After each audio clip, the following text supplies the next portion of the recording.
I'm not fucked. What's the deal with every enemy is X? From Software games seem to just suit the mod.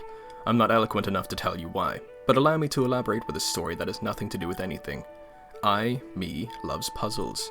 Any kind really, but my favorites are the ones that change their shape, but ultimately reform. Transformers figurines, Rubik's Cubes, and as of recent, from Software, every enemy is X. It lets overlooked segments of a game potentially ruin your life, beating the game in ways it never intended, segmenting it in a completely new manner and figuring it all out by myself, reforming the same object with a new algorithm. Now let's toss all of that out the window. Last time I was here was Dark Souls 3 balls, a vile fucker and complete bullshit, but honestly is my favorite enemy randomization to date.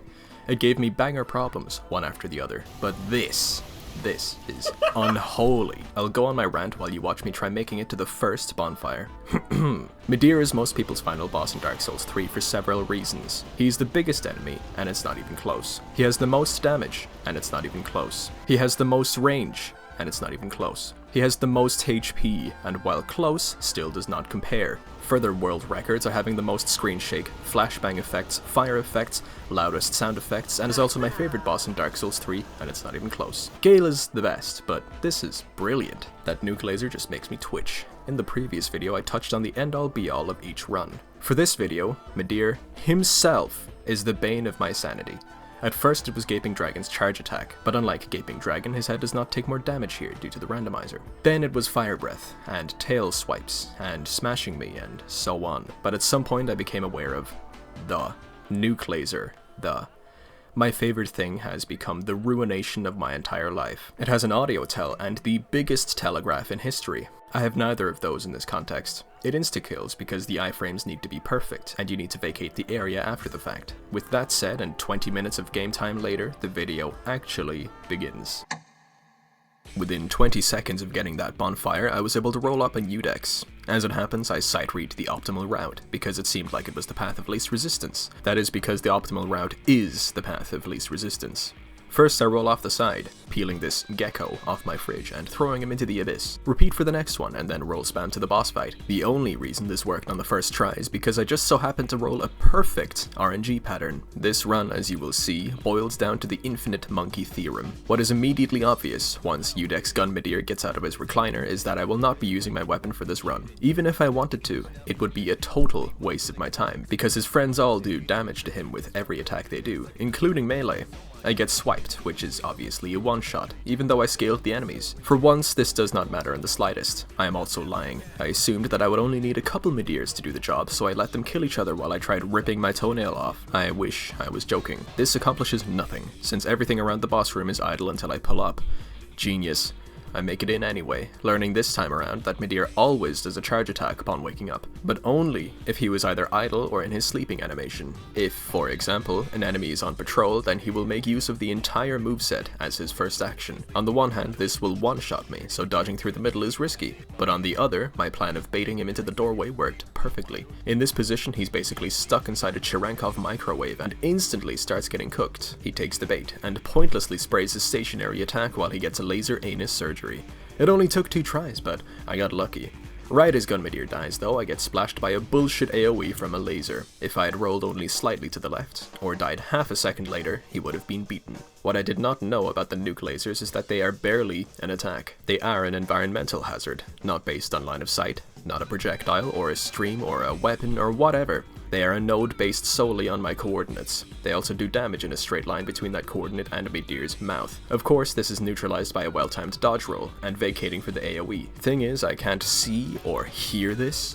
I rely entirely on RNG, with my constant rolling hopefully brushing it off and waiting for Midir to die. That's just in the boss fight. I'm relying on RNG for the wake-up animations on the run back too, which is a terrifying thing when this reptile has Dark Souls tier hitboxes. I mean, to be fair, something of this size would have its own gravity, but come on, man. I wish I had a solution to the puzzle, a way to guarantee victory, but I don't really. With Rubik's Cubes, I am reliant on a good scramble to get a good time, but good RNG means nothing when I don't have the skills to take advantage of it. I guess that's the extent of my my power in this run, which took a total of like 60 hours by the way. Also, I didn't know Midir had eyes. Too bad I already did that animation before checking this footage, and so, an encounter that could have lasted a mere 5 minutes if I simply had more knowledge, became 40 fucking minutes of the exact definition of insanity. I already achieved what can be described as the absolute optimum route. I had to wait for the perfect lineup of run-back animations, then follow-up attacks that somehow perfectly line up to hit gun Midir, and for him to sit fucking still in the barber's chair. No! After learning absolutely nothing new since 30 minutes beforehand, 2 of the Midirs decide to charge simultaneously while Udex builds up a fart. It's not as if waiting for fate itself to spread its cheeks and wrap them around my head is anything new to me. It's something that's always been present. It's just that in this case, making the mistake of playing perfectly results in 6 separate nuke lasers making egg out of my apple pie. Oh yeah, I never went through the rules. Like usual, I can only level strength. This is actually the best prerogative for this run because Midir one-shots endgame HP. Rule 2, I need to beat every single boss. Future me here, the next segment is even worse. I then decided that I will only beat every base game boss. Future me here, the segment after that is the last time the playthrough is normal. I then decided that I will only beat the game itself. Future me here, Crabman.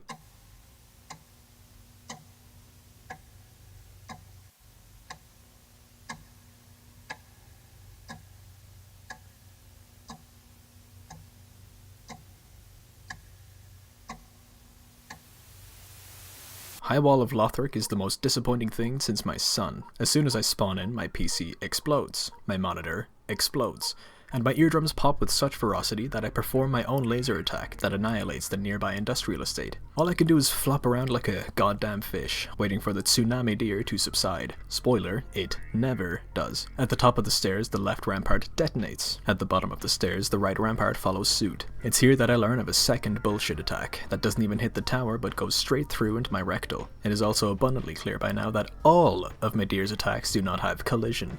I mean, going by his arena, I'm not surprised, it's just that it's not very pleasant, is it? The right rampart shows me something I desperately needed. In the Dark Tree Souls Balls 3 only run, I made extensive use of the deloading technique, where standing on certain terrain loads in enemies, and exiting it despawns them. Reloading them causes them to perform their last animation, and deals damage to their surroundings, and I subsequently deload them before the animations end. This would prove almost completely useless, because the left rampart never deloads, and I will never ever see the orb attack coming to ruin my life, and when I do, it doesn't matter. I farmed a bunch of souls and thought I might as well make some kind of progress and level my strength. I can't rest long enough to travel to Firelink though. Like, even when I spam that shit and learn the fastest technique, it is simply not possible. Meaning I am stuck here until further notice. One scream-inducing fugue state later and I figure out a process. Once I spawn in, I aggro the closest Midirs and then sprint back upstairs to avoid receiving the belt, flopping around like a goddamn fish until my soul counter stops going up. This clears the left rampart for the most part. Next is the ladder room, which thankfully possesses its own deload spot, that I proceed to farm until, again, the soul counter stops going up. I wait at the bottom of the ladder until, again, the soul counter stops going up. The Drake encounter isn't even allowed to happen before I'm stopped in my tracks. Midrillions must die, and that they do, leaving a single one aggroed onto me. Before I can take advantage of this and wake up the Drakes, this little bastard whips out a secret second nuke laser animation. Thankfully this is a deload spot, but that just delays the inevitable. I need to aggro another one. Or I could just get clapped through the deload for reasons I will never make sense of. What the fuck? This is where I swallow my pride. If I continuously record, I will just be taking up storage on my PC with stuff I have already recorded. I resign myself to starting a recording again when I find something new, like in this case where I foolishly believe standing on the stairs makes a difference. I then resign myself to only recording when I get to just before where I got the furthest, like here, where I get to the ladder room and decide to check on my chicken tenders and get blasted right in the mouth with hot oven air. Finally, I resign myself to recording once I have returned to my furthest checkpoint, like here, where I go back up the ladder to hopefully deload Midirs into dying, only to get a UV overdose. I've been doing this ever since the Tree Balls trilogy, and it works way better than recording the whole time. This run is so RNG heavy though that I've cropped up well over 200 separate recordings, most of which are less than 2 minutes long. About a quarter are less than a minute, and half of those are caused by the Vordt incident. This is my favorite one. It lasts 9 seconds and happens to be my 9th recording. The 10th recording is where I set precedent. This little corner is not a safe spot, but it gets pretty close. It has something to do with the swing of the laser attack animation, barely missing me at this exact angle. Anyway, I make my way down to the left rampart, but I hear a nuke laser charging up. In my desperation, not knowing when it started and not being able to see it, I quit out. In Tree Balls, I made it a rule to never quit out, with the sole exception being when I had to piss in Crucifixion Woods. It basically acts as a universal full deload, resetting everything. It will soon become the only thing I will do for the rest of my life. I am now 3 hours into the run, and I am still stuck at the Drake encounter. I try the new skill I just learned and completely fuck it up, ruining a really good attempt. I got flustered, and I let it affect my process. I allowed my emotions to get the better of the surety of my fingers, and that simply won't do. I'll learn a new skill. I will detach and devote myself to the puzzle, washing away all emotions, good and bad, to perfect my art form. I will become what I need to become in order to achieve what I need to achieve. The Drake encounter is cleared because they made themselves apparent some time ago. I nearly fuck up and survive with probably a single HP, but I am not overcome with fear. All that mattered was solving the puzzle. I move up and quit out once the Midirs finish their attacks. Their HP resets, but I already knew that. Slowly, I work toward the door. I work my way inside. I can only spare about 5 meters per quit out. But right as it mattered most, I let myself go, and tried gunning it to the bonfire. I may have made it, had I not gotten cold feet. But my reaction to that? Focus. We're back at the Drakes. I bait them, and slip past an AFK. Inside the tower, I let out a noise, which is simply barbaric. To make it worse, I didn't learn my lesson last time. I gun it to the bonfire again. Please, please, please, please. Sorry, yes. That is according to my plan. Yet another shining example of my art form being perfected. I let my monkey slip out. That's just not good enough. It almost makes solving that puzzle not worth it at all. If you're wondering, yes, I turned off the audio because my ears were bleeding quite badly. I am super keeping it turned off at this bonfire, seeing as spawning in creates a thermonuclear explosion. I await good fortune, i.e. making it out of the spawning animation, and quit out spam to Grey Rat. I don't have any reason for being here, I just want to enjoy a game without tear-inducing screen shake. I don't want to keep saying quit out spam. With the diphthongs getting involved, it's basically 10 syllables, so I'll call it QS. The verb is QSing. Using this technique makes it rather easy to traverse the level. I even make it to whatever this ladder is on my first try. Brilliant. Brilliant. From this point on, I will not be picking up any items or exploring, as my path will be dialed in solely on progressing toward the solution. I did say this took like 60 hours, but only 30 of that was game time. You can multiply it by 2 or 3 times because I'm only looking at a loading screen up in this bitch. The trade-off for QS is that while it is very effective, it's not so secretly building up an insanity meter that eventually pops. The thing with elevators is that they're one of only 3 places where I cannot make use of QS. The other 2 are ladders and boss rooms, in one way that makes this run unique, because these 3 things are what the entire run pivots upon. The possibility of the game itself being beatable revolves around, for example, this elevator working. And it does, but just barely. Unstable ground suits an unstable individual. It isn't just the elevator itself that prevents quit outs. The entire room counts as unstable ground, and I'll be spawned in outside downstairs.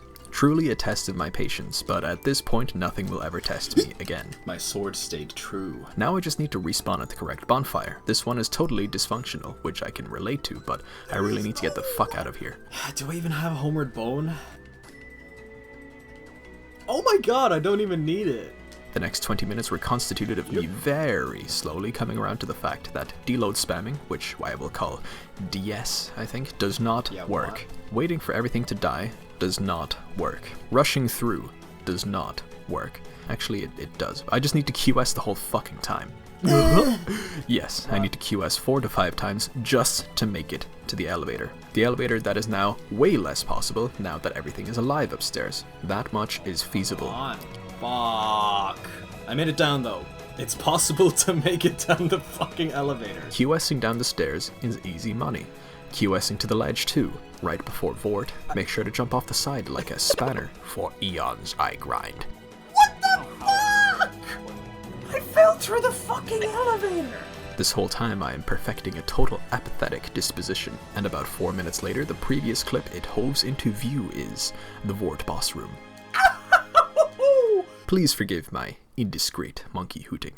We are finally here in the Vordt boss room. The previous boss fight had 2 or 3 things I needed to perfect before RNG was my final hope. In this case I have about 10 to perfect before I solely rely on RNG, because I can improve the runback still, but it's a giant pain in my prostate to get it done. QSing maybe a total of 20 times for each successful attempt at making it to the boss room is no small feat. The unsuccessful attempts are lost to history because I only start recording right before I enter. Countless times I died at the elevator, or at the ledge, or even at spawning in. You will never see those, and it's not like they matter anyway. What I do know for certain is that with enough manipulation of RNG and making use of that luck, it is possible to beat Vordt. The worst part is entering the boss room, because that's where I am at the mercy of whatever Midir decides for me. It ends at the fog door, where I pull out the Ouija board in order to make it more than a few steps forward. Even here, I need to QS if I hear the nuke laser being charged up. There are 6 separate Midirs here that don't have a wake up animation, meaning they can use the whole moveset upon wake up. And I don't know the maths on the likelihood of even a single one doing a nuke laser, but regardless, a single one from whatever direction will ruin everything. I was here for hours. No, days. Every time I hug my nuts, they stab me. Even when I make it past the door, I get flustered and make basic mistakes with the charge attack. I must repress who I am and what I am to hone my craft. I will beat this problem. Once Midir goes below half health, he activates his blinding Taioken ability and follows it up with a Kamehameha, if you will. I'm not talking about the boss. I'm talking about his friends outside too. They all have the same moveset after all. At some point I get the bright idea to wait for his lackeys to be killed, and then quit out partway through the fight. In theory, a single Midir is much easier to deal with than several. What I did not consider is that the other Midirs are stuck behind walls, turrets, any sort of debris, and will not take damage or die within my lifetime. For hours, I toiled away, QSing until my fingers hurt. I even got quite good at it at some point, but I didn't care about that. I was perfecting this art form no matter what. Every blip of the insanity meter, every bullshit nuke laser, lunge, tail swipe, off-screen smash. None of it mattered to me anymore. I was in an empty void with a single white dot in the distance. On attempt number 32, I finally had it in my grasp.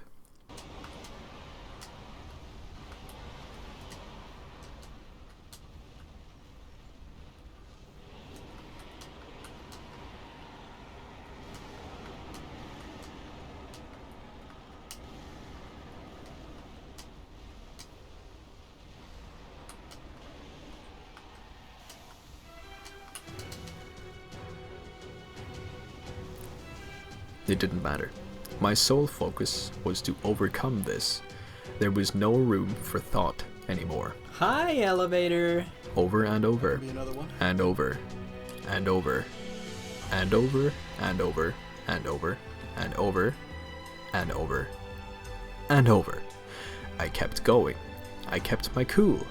I maintained my focus on my singular goal. I developed the ability to cease my digestive functions, my circulation, my breathing, and most of all, my brain activity. I was alive! I became a plant in the face of my stupid, unnecessary challenge that has caused irreparable damage to my soul. But the whole time, I did not care. That was all until attempt number 54.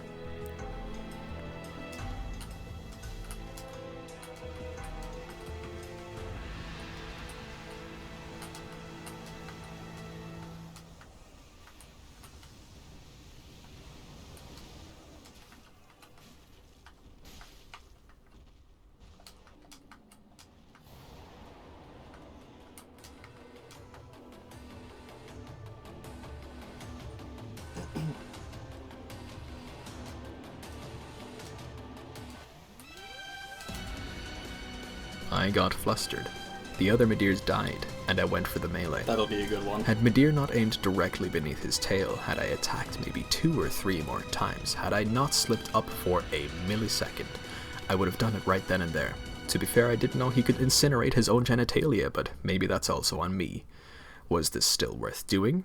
I know it's possible, but do I have it in me to grind for, possibly, the rest of my life?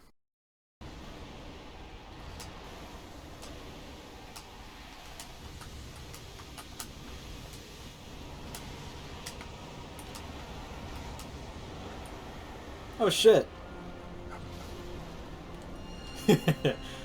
That's hilarious. Actually, no, it's not. This is dead serious. That was my very next attempt, by the way. I did it, and that's great and all, but I didn't feel anything. This achievement only feels like another step in the staircase. Sure, I'll be motivated to go further and repress even greater victories and refine the process even sharper, but so what? If I don't care that I won, then what is the point? I'll keep going and going, convincing myself that I'll allow a celebration once I reach the end.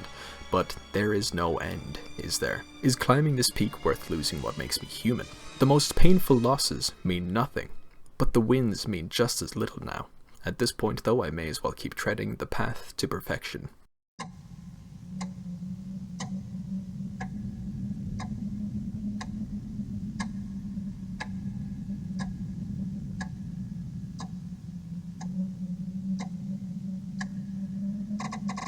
Looking back, it was reckless to just waltz up to Andre, knowing that the nuke laser can cut through time itself. Then again, my club is entirely useless in this run. I need Emma's banner to progress, so for the sake of research and to maybe clear a path, I go right to the end of the arena, the longest single stretch in the game.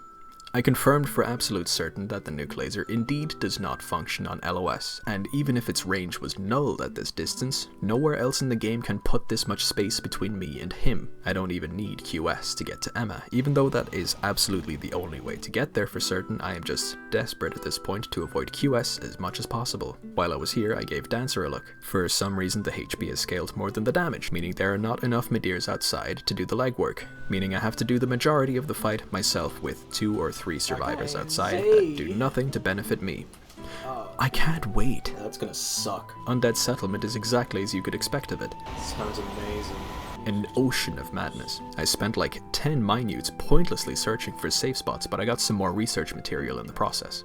Nuke Laser 1 is the base form, and Nuke Laser 2 is the Phase 2 variant. NL1, the former, has a huge wind-up, and it starts with a crazy upward swing. That's the exact motion that wrecks my rectal in this position most of the time. NL2, while intimidating, is a non-issue at this height. At this point I was like, fuck this, and decided to start doing the animations for this video. That's why I was able to release that teaser, because I was pouring my anguish into making my funny little red guy beat the shit out of Midir for me vicariously. That's also why this video has so many, because it was so fucking awful that I would rather do anything else. For, I shit you not, half an hour I slapped my nuts against the wall until it broke, and I finally made it into the unsettlement proper. It looks pretty impassable, but I don't need QS to get past the first door. In fact, I don't need QS to make it all the way down to the houses by the next bonfire.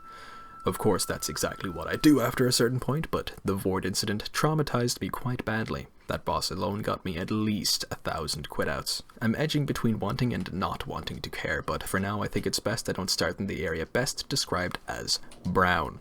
This whole game is ugly as fuck and brown, but this is the brownest brown to ever beige. And whether I like it or not, I'm going to have to look at a couple hundred more loading screens before I make it to the next area. That giant is going to make me cry if I don't QS, but I'll also cry if I do. I can't win.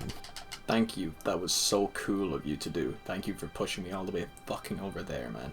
I don't know what that phenomenon is called where you do something so much that it stops working, but in this case I briefly, completely lost the ability to quit out. How did I forget? I guess over practice is the closest thing, but I've been doing this for days. Actually, the Vordt incident alone took 3 evenings, and I was past practicing QS, I assure you. Maybe it's like semantic satiation or making a 7th Terminator movie. It begins to lose meaning when you spam it. A lesser incident occurred here, but it has a properly knee-slapping addition in the form of dying while quitting out. Usually you survive it, but sometimes you load back in only to be greeted by your perishing remains, much like waking up under a suspended piano at Anvil. I am a dumbass. If it wasn't readily obvious by now, this time it's because I have no idea how dead unsettlement works anymore. A dusty synapse booted back up by the 7th time I went all the way around to get to the next bonfire, and I remembered there was another way to get to it. I loaded up my tree balls video because all the YouTube guides were not getting to the point, but past me was not only not getting to the point either, he put in some classroom skit instead of showing how to fucking get there. It turns out you get there from the first bonfire. 15 hours in, I make it halfway through Undead settlement. This run will be the death of many. Getting this checkpoint was preceded by nothing less than absolute monkey nuts ball spanking motorboating spam. What will break first, the brick wall or my face? The optimal route eventually reveals itself to me though. First I fuck it off the cliff, and quit out only once I make it past the bridge. Otherwise I get booted off. After that is prayer and QS at full power. Fuck out of the way, Squidward. I have a date with a rather embarrassing death to an errant tail swipe hitbox only meters away from the next bonfire.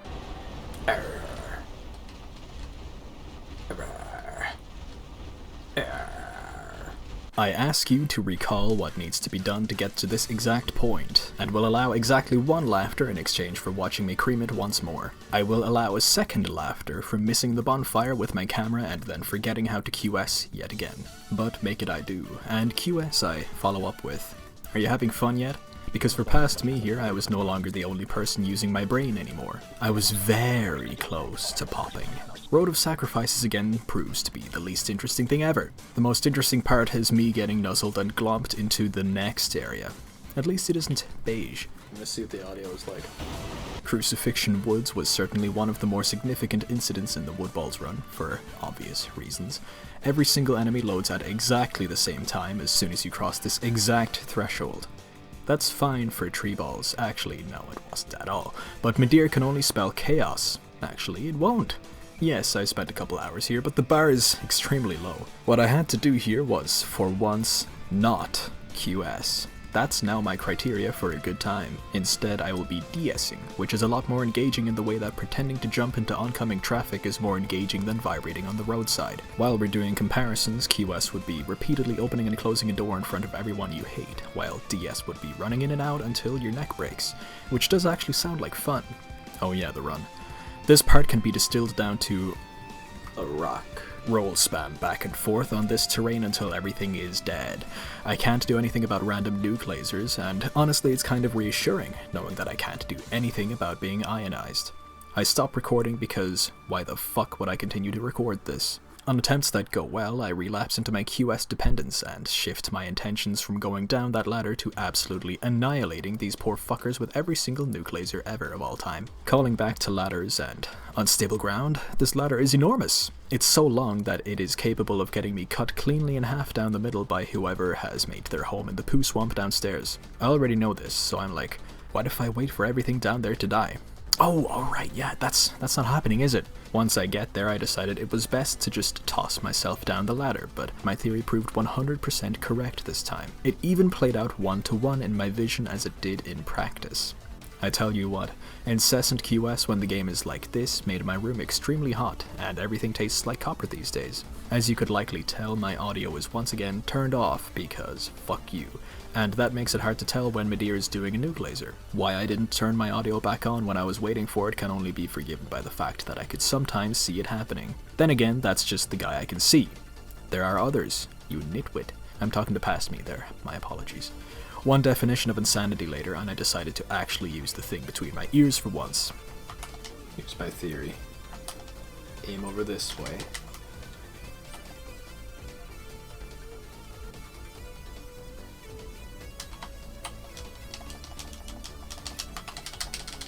Holy fuck, I'm a genius! I'm a fucking genius. Sorry. That went according to my plan. It feels good to care, doesn't it? Come on past me, it's okay. You can go tickle the shop owner if you'd like. Do I get iframes for the cutscene?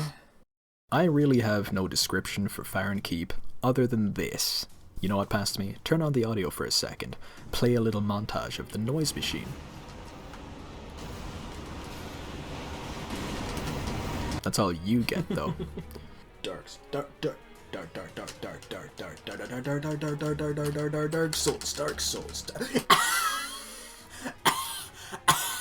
So funny! So funny!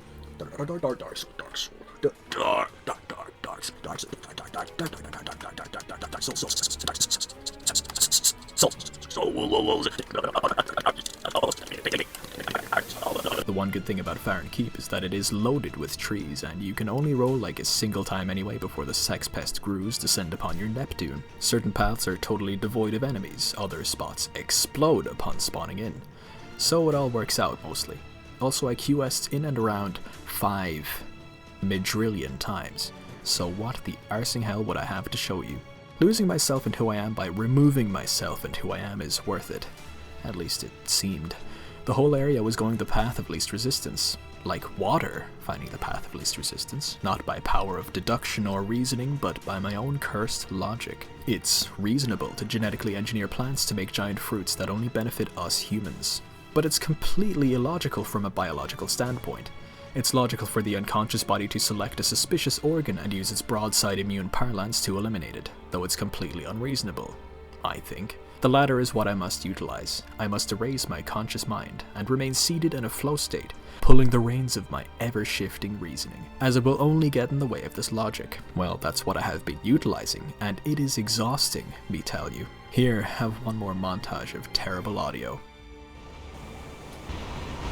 Somehow it was super easy to get to the Abyss Watcher's bonfire. I only needed like a little bit of QS, especially here, but I think this is where my luck lets its curtains fall. The way to get to Piss Blotchers is mostly the same, if not less tedious than normal, but the boss room is where I draw the line. As you can see, there is no hope. The void is closing in on all sides, and Fartax got stuck somewhere back the way in the poo swamp. Fuck him. What the hell in Clart is going on with the boss fight? See, it is absolutely possible to get inside, once you've scratched the middle of your brain with an ice pick, that is. A single phase was bad enough, but that was with no scaling.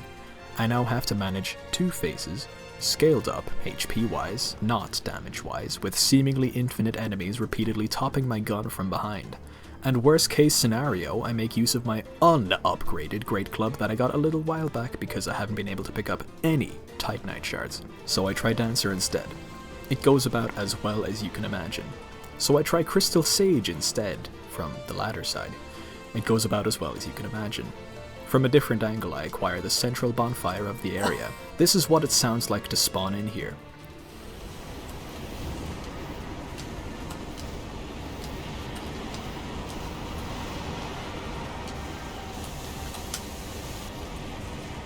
This footage is not altered, and it's not the recording giving up. The game was genuinely running this poorly here. I could barely even open my settings to turn on the audio or quit the game entirely because what's even the point? What I have done here is brick this save. I cannot dark sign out of here. I cannot rest long enough to travel. I can't make it out of spawn. I'm free. So anyway, thanks for watching. Yeah, of course I found a way to get out. What do you think I am? From this point onward is a single QS, or 2, or 3, all the way to Crystal Sage. If memory serves, there is exactly 1 guy outside the arena. If I'm unlucky, everything will still be spawned in while I'm in there for whatever fucking reason. Seriously, why? Why the fuck is everything spawned in that I cannot possibly interact with in any way other than this exact circumstance where Midir's nuke laser happens to permeate the curvature of space to capsize my sanity? Yes, this was obviously my best option, so I went back. No, it's possible. No. And it's only a small thing, but being unable to quit out in order to stop playing the game is honestly genius. I couldn't have made that up if I wanted. What the fuck? Do something! What the fuck? Open your brain. How many puzzles must I solve like this before I reach the peak? And the peak of what, exactly? The cost of perfection is my own sanity. The cost of this journey is my own humanity. Does achieving excellency justify losing what makes me, me? I do these puzzles to have fun, but I removed that aspect, and now I'm just doing puzzles for the sake of having completed them. I want to have fun again. Get off my pillow.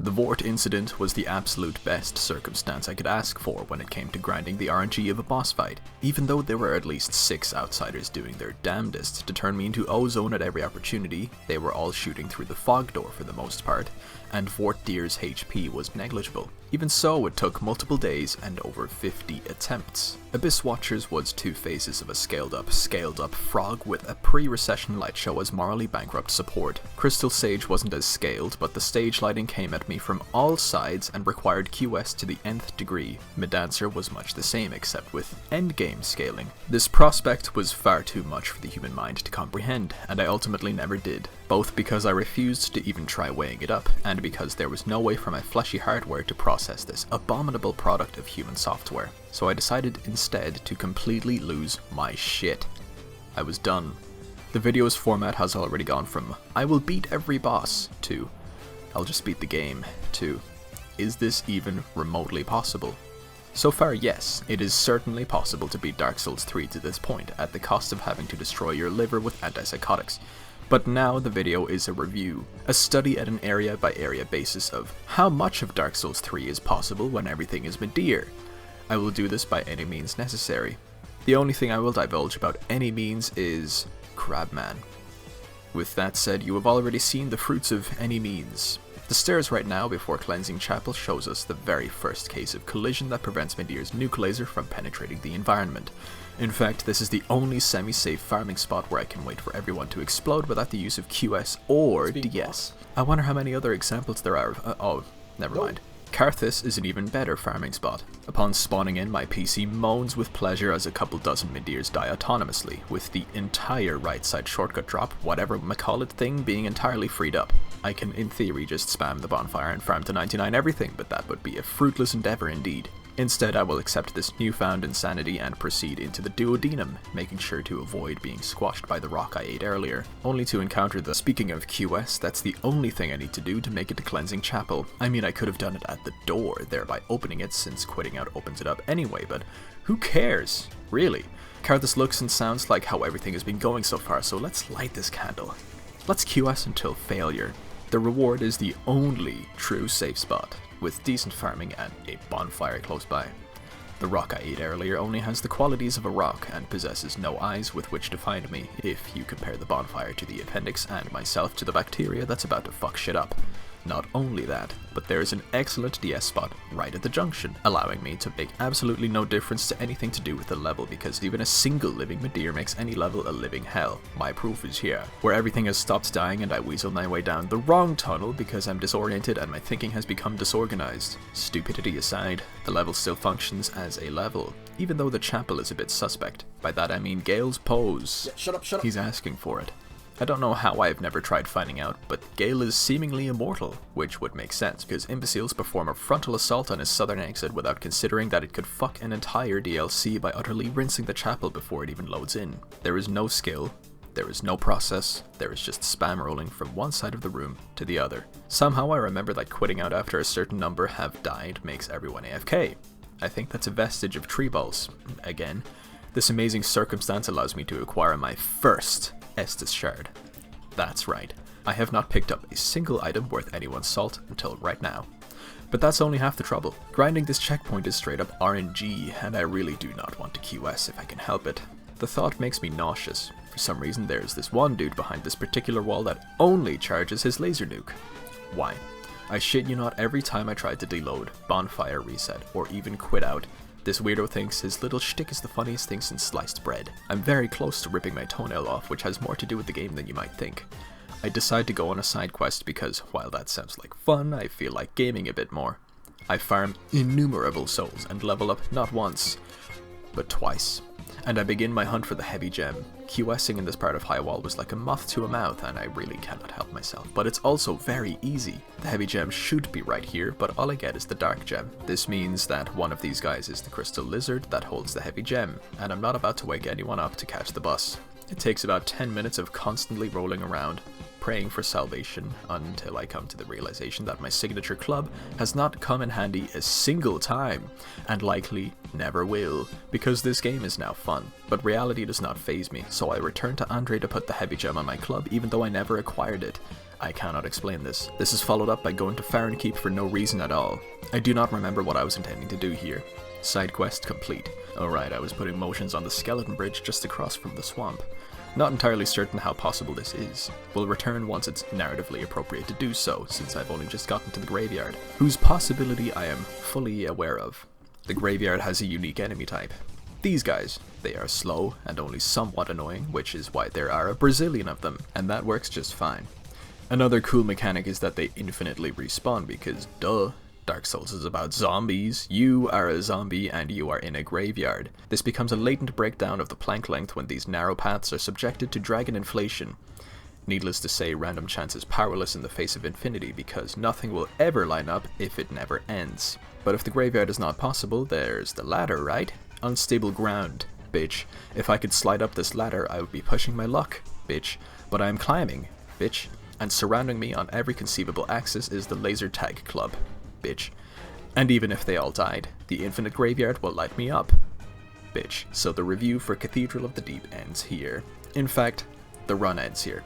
Thanks for watching, I do. That diverging path is not feasible in any way. So place your bets. Is the skeleton bridge even possible? There are like 30 skeletons waiting patiently for the day I finally snap, as I am. That's the only positive, but it's a sort of backhanded gesture because they are seriously getting in my way, bitch. When I started the run, I would spend excess souls on firebombs, thinking they would be useful in some way. And I wasn't mistaken. They are useful for breaking the bridge for no reason. No, wait, I was mistaken. They are also useful for guaranteeing my death by way of double nuke laser. Good thing I have a quit out on hand by. I thought breaking the bridge would allow the excess Midirs to get squooged off the side, but as you can see, that would be the last thought I would muster on that attempt. Why hasn't the video ended? The game straight up is not possible anymore with everything as Midir. So what though? This video is now how much of Dark Souls 3 is possible, not is Dark Souls 3 possible. That ship has sailed. With the power of Crabman, I can now show you all the longest QS gauntlet of all time. I am not bothered counting how many times I had to QS to make the round trip to the elevator shortcut for a successful attempt. It's probably a lot though. Obviously, I only start recording once I reach where I last died. Come to think of it, Gale still hasn't died, proving once again that he is in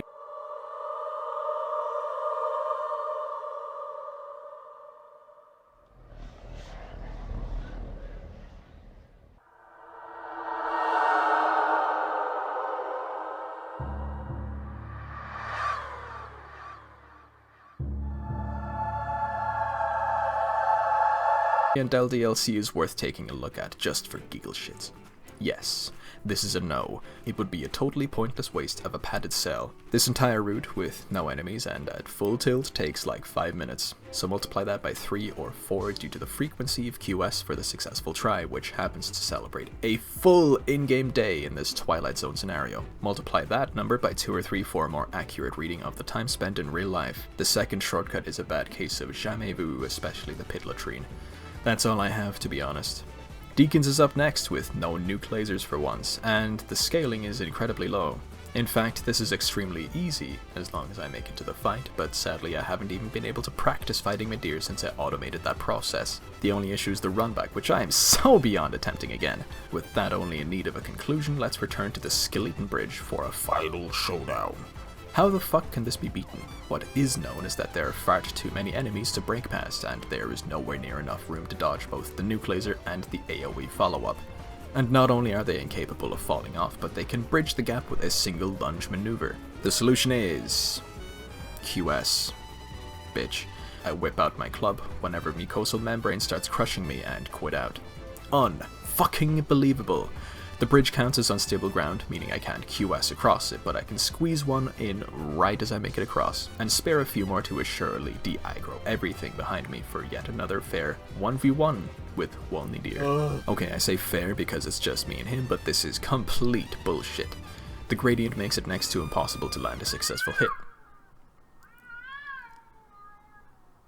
What the fuck? Because his flat arena calls for his hitbox to be just barely within reach to make it exciting. Completely falls apart here though. Oh, and I can't see a dog shitting damn thing in this one-to-one replica of the inside of your head. Yes, yours, because you decided to click on this video. Conclusion, Cathedral of the Deep.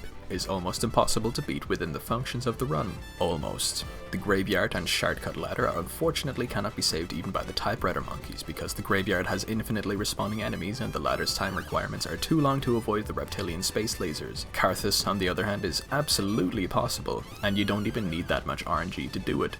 For once, patience and skill are what matters here, neither of which I possess in any meaningful amounts. Crabman will send us on our way to the obvious next level.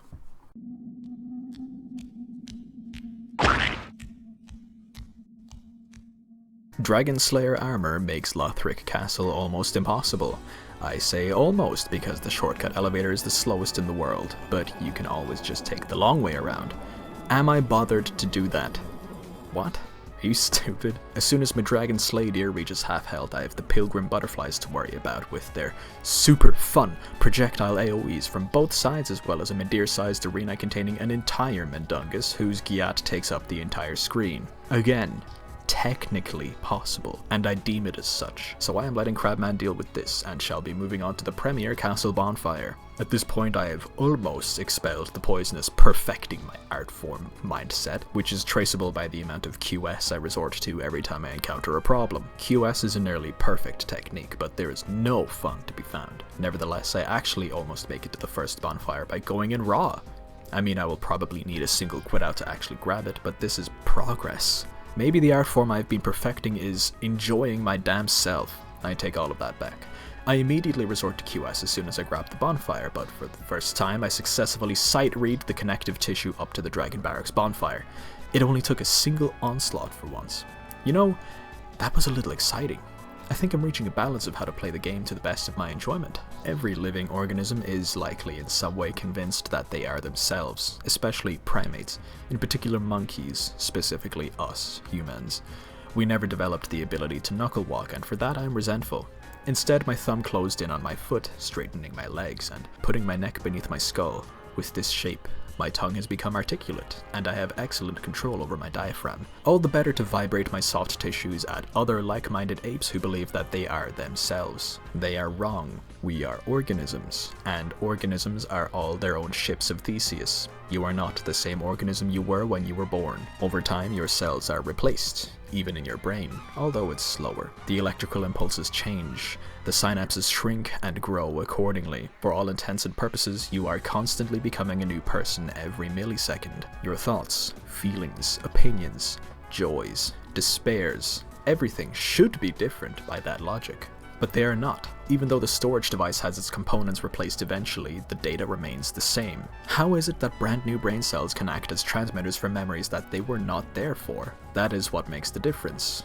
The memories. For all you know, you could have been born this morning when you woke up, and are merely convinced that you are the same person because of the memories that you inherited. But you are not the same person, because those aren't your memories. And someone else will inherit what you are. You are a new organism every millisecond, but the constant is the vast ocean of memories that ensure the change in personality is drawn out and imperceivable. Maybe this is what consciousness is. It is the metabolism of our memories keeping us tied in the present, along with our thoughts. What would be the experience of something that is entirely conscious but has no thought?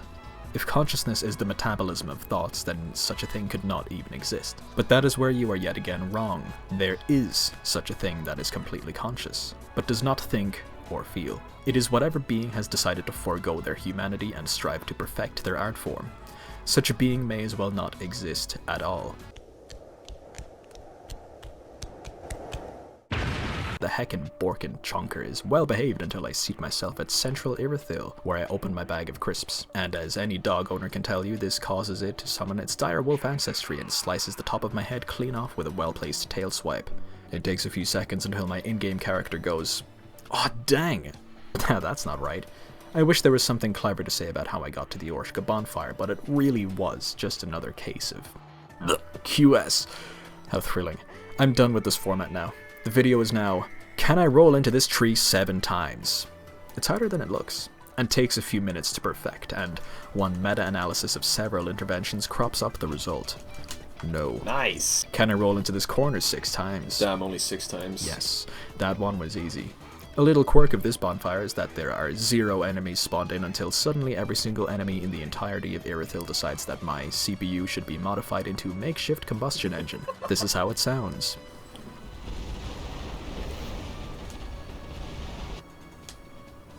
The tranquility continues due to my having rolled tree into way back when to allow me to pick up my first inbred boner shard. This is the only one that will have any effect, because I am only leveling strength as a result of mental anomalies. I need to get to the Distant Manor bonfire from here, but I am already there. But to already be there I need to have beaten Pontiff, which I already did at some point in the future.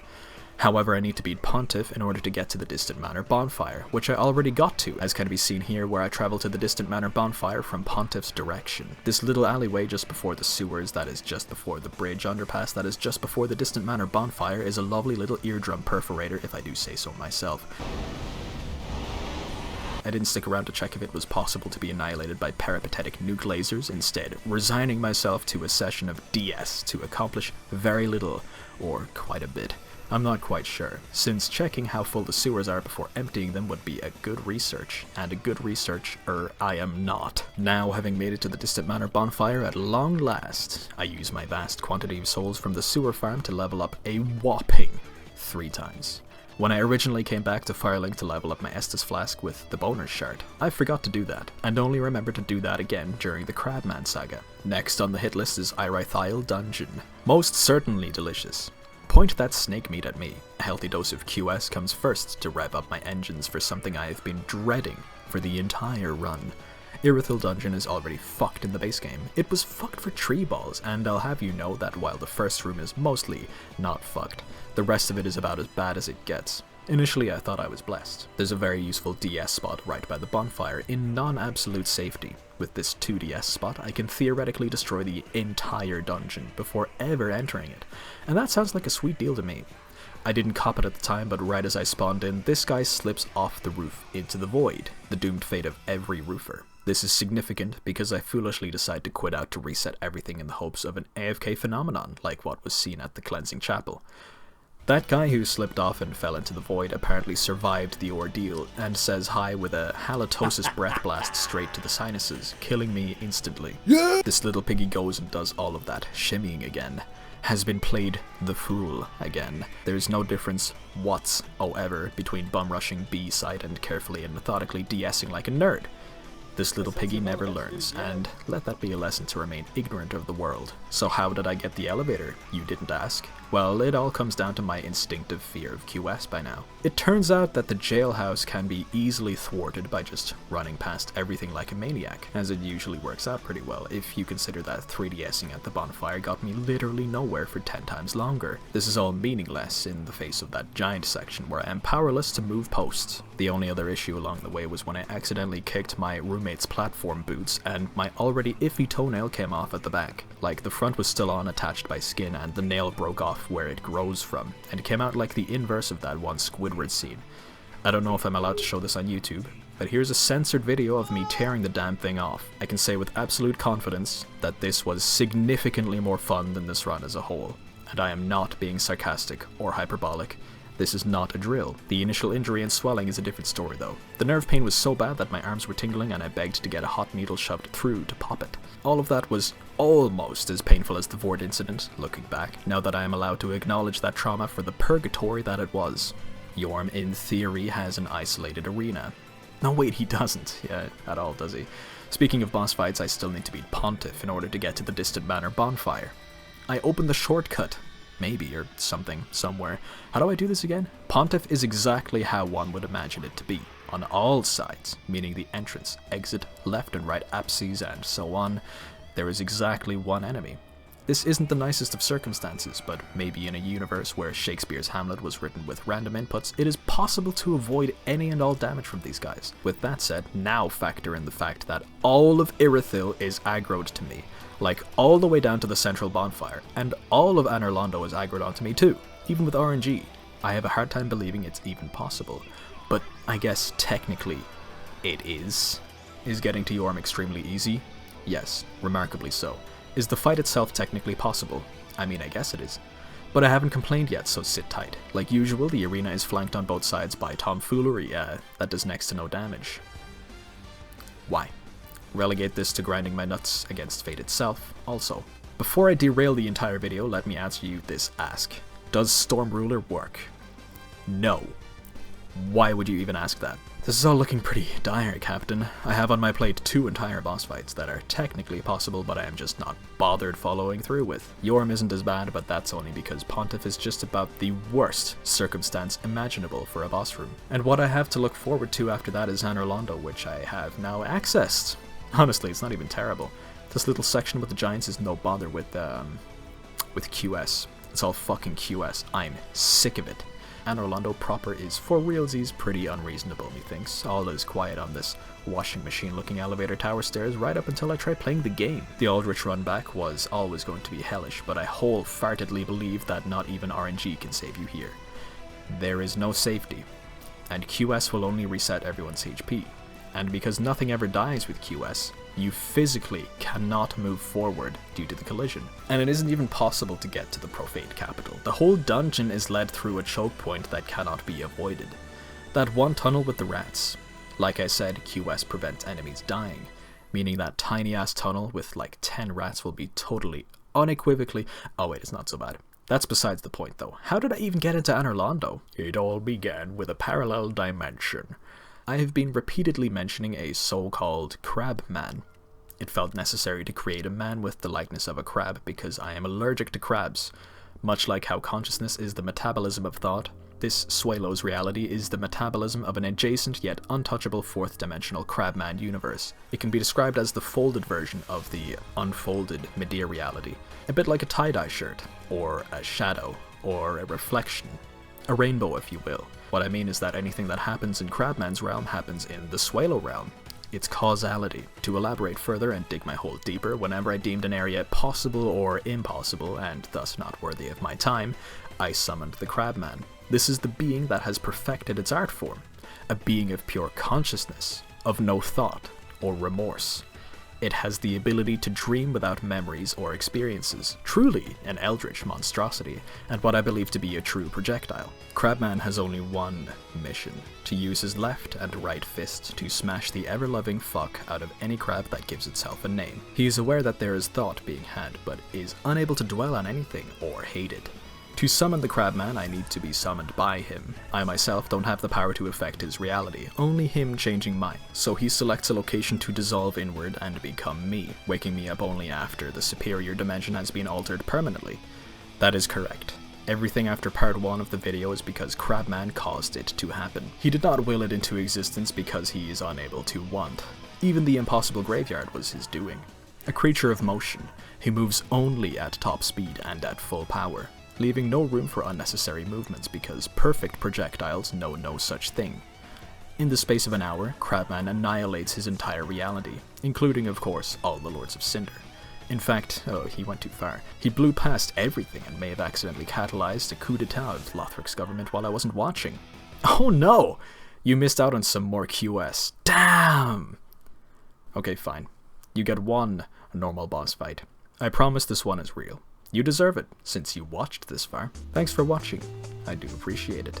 A gargantuan thank you to my patrons as of the making of this video. Puglord, Anibal Prieto Aminabar, Jacob Webb, Ezer Threto, and Mevolander. If you want to appear in the next one or see some top secret behind the scenes stuff on my Patreon, you can contribute to the food on my plate. There are no benefits. Buy my burgers for me. Now. Next video will be reviewing washing machines in Dark Souls 2. I promise I won't even complain a single time. I already did that in this video. Sayonara, bitches. Oh, great. I'm not fucked to beat this boss. I got enough footage. In the video, goodbye, fuck you.